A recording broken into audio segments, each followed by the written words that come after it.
पत्नी मोबाइल पर किससे बात कर रही है? पति मोबाइल पर किससे बात कर रहा है? पतिव्रता धर्म का पालन करें, घर को साफ सुथरा रखें। परमार्थ में कि हम आपको प्यार करेंगे, आप हमें गाली दीजिए, आप हमारा अपमान कीजिए, मैं अपनी निष्ठा से नहीं डिगूंगा। उत्तम श्रेष्ठ स्त्री वही है कि स्वप्न में भी किसी दूसरे पुरुष को नहीं देखती। बहुत सारी स्त्रियां ऐसी होती हैं किसी दूसरे के पुरुष को देखती रहती हैं।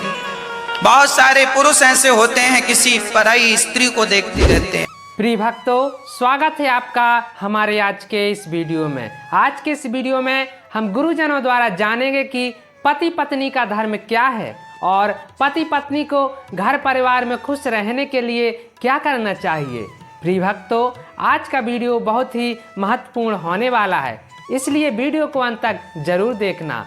और किन गुरुजनों का विचार आपको अच्छा लगा कमेंट बॉक्स में अपनी राय जरूर देना। तो चलिए देखते हैं यह वीडियो। स्त्रियों से कहा गया है कि पतिव्रता धर्म का पालन करना चाहिए। आजकल ऐसे दो व्रत हो गए हैं हर चीज के, तो यहाँ पर पतिव्रता एक पत्नीव्रता धर्म भी हो गया है और आजकल पत्नीव्रता ज्यादा चल रहा है। भागवत में तो इसके बारे में कुछ नहीं बताया गया। तो पतिव्रता धर्म का पालन करें, घर को साफ सुथरा रखें। घर जितना साफ होगा लक्ष्मी घर पर आती है। घर में जितनी गंदगी होगी, साफ सुथरा नहीं होगा, उथल पुथल होगा, दरिद्रता घर पर आती है। इसलिए साफ सुथरा रखें हर समय। कोशिश करें, जो बहुत मुश्किल है, हर समय मुस्कुराते हुए रहें। बहुत मुश्किल है, देखिए मैं भी जानती हूँ। जब आपको घर पर रहना है, सब कुछ आपको ही संभालना है। पति तो सुबह जाते हैं, रात को आते हैं, दिन भर घर में क्या हुआ कुछ नहीं पता। सब महिलाओं को संभालना और फिर बच्चों को संभालना। छोटे बच्चे तो और कठिन, उनको संभालना। उसके बावजूद भी आपसे अगर कहा जाए कि आप मुस्कुराते रहिए, बड़ा मुश्किल है, लेकिन कोशिश करें। आप सबको घर की लक्ष्मी माना जाता है। आप जितना मुस्कुरा कर रहेंगे उतना अच्छा है घर के लिए। भले ही मुस्कुरा कर गुस्सा करिए, हंसते हंसते डांटिए, हंसते हंसते झगड़ा करिए, पर मुस्कुराते हुए रहिए। और कहा जाता है कि पति का नाम मुख से नहीं लेना चाहिए। आजकल तो ये नहीं चलता इतना, पर गांव में अभी भी महिलाएं अपने पति का नाम मुख से नहीं लेती है। जो असल नाम है, उनका जो असल नाम है वो मुख से नहीं लेना चाहिए। क्यों? कहते हैं उससे पति की उम्र घटती है। मानो पत्नी है और पति है, अब इनका कर्तव्य है पति को अनुकूल रखना, उसकी सेवा। अब उसका कर्तव्य है पत्नी की कामनाओं की पूर्ति करते हुए दुलार करना, क्योंकि वो शरणागत है, एक तरह से पूर्ण समर्पित है, अपने परिवार को त्याग कर तुम्हारा आश्रय लिए। जब हम अपने कर्तव्य को करेंगे और वो अपने कर्तव्य को नहीं करेगा, तो हमारे हृदय में ये आकांक्षा होगी कि मैं इनकी पत्नी हूं, इनका कर्तव्य है ये करें, वहीं दुख होगा। और ये है कि ठीक है, आपको जैसा मन आवे वैसा करो, लेकिन मेरा जो कर्तव्य है मैं उसको करूंगी। तो उससे वहां क्या होगा उसका मतलब नहीं, लेकिन भगवान आपके हृदय को शीतल करके और एक अच्छी ऐसी मार्ग में पहुंचा देंगे जहां कोई दुख सुख आपका स्पर्श नहीं करेगा। हम दुखी तब होते हैं जब हम चाहते हैं कि इनका कर्तव्य ये है, ये हमारे लिए कर्तव्य क्यों नहीं करते। हम तो अपने कर्तव्य का पालन कर रहे हैं, पर ये अपने कर्तव्य का पालन नहीं करते, तब हमें दुख होता है। और जब हमें ये होता है कि मुझे अपने कर्तव्य का पालन करना है, तो एक दिन वो टूटेगा। हम आपको प्यार कर रहे हैं तो आप हमें प्यार कीजिए। अगर हम आपको ऐसा करते तो आप हमारे साथ ऐसा कीजिए। अगर ऐसा नहीं करते हैं तो फिर आप हमारे विरोध के पात्र बन जाएंगे। इसी का नाम संसार है। ये परहित नहीं है, ये कर्तव्य नहीं है, ये अच्छाई नहीं है, ये अहंकार का खेल है। अंतर की बात यहाँ अध्यात्म की सूक्ष्म बात होती है। व्यवहार में तो कि भाई करना चाहिए ना, पर हमें चाहिए कि अगर वो विपरीत चल रहा है तो मेरे किसी कर्म का पूर्णतया त्याग कराया जा रहा है, उसका नाश किया जा रहा है, और हम अपने कर्तव्य से चल रहे हैं, इसलिए हमारी उन्नति निश्चित होगी, भगवत मार्ग निश्चित पुष्ट होगा। पर कोई सत्संगी ही बात सह सकता है, अन्यथा प्राय ऐसा रहता है कि हम करते हैं तो आपको भी हमसे प्यार करना चाहिए, हम आपके सामने झुकते हैं तो थोड़ा तो आपको भी। ये संसार में चलेगा, परमार्थ में नहीं चलेगा।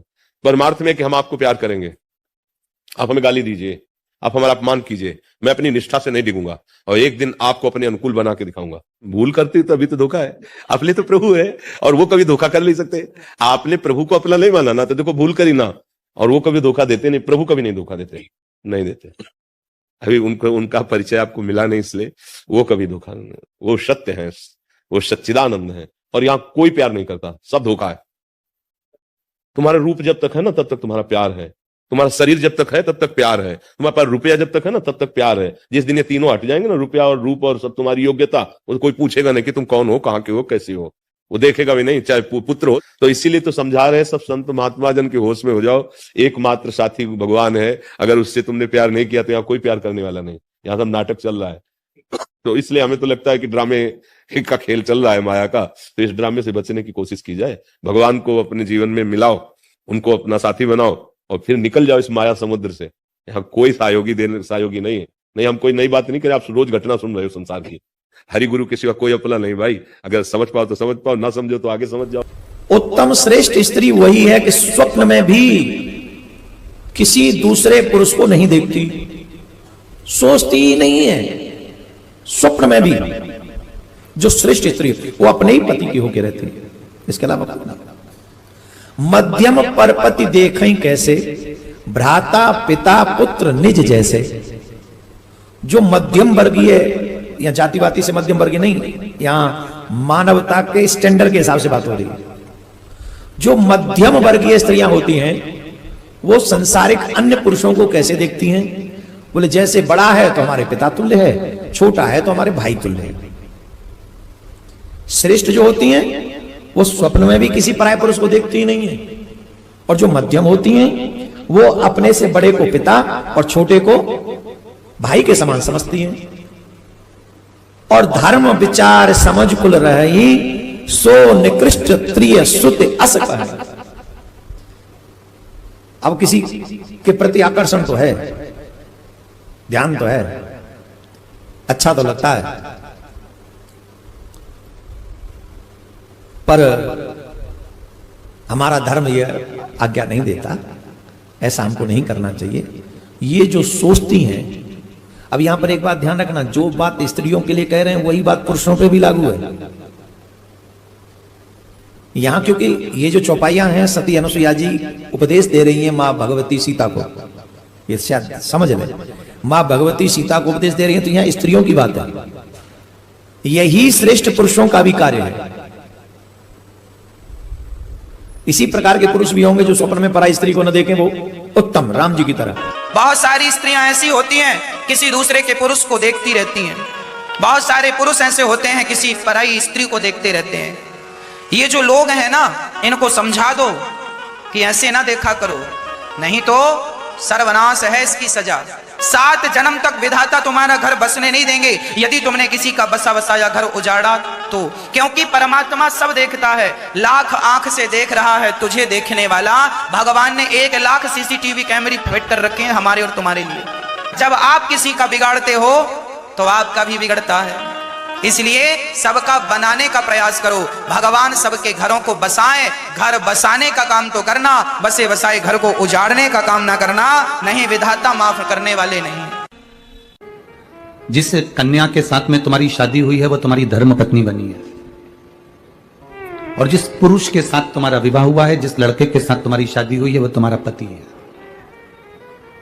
अब दोनों के रहने में, दोनों के साथ चलने में सबसे प्रबल है तुम्हारा विश्वास, सबसे प्रबल है तुम्हारा भरोसा।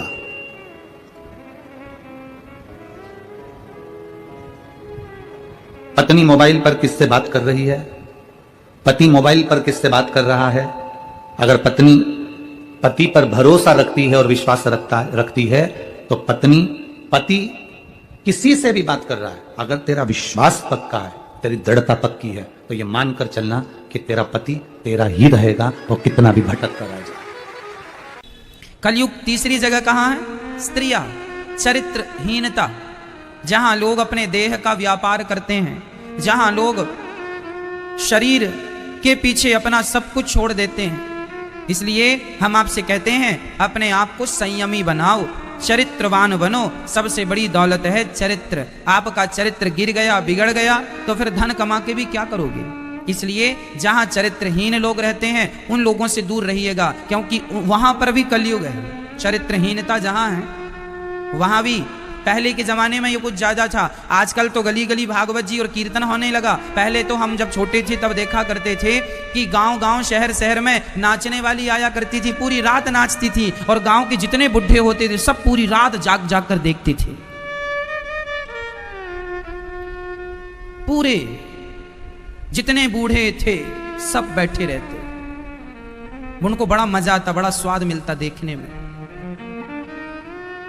पहले नाचने वाली आती, एक बूढ़ा तो गड्डियां भर के ले जाता और उसके ऊपर लुटाता। नाचने वाली के ऊपर।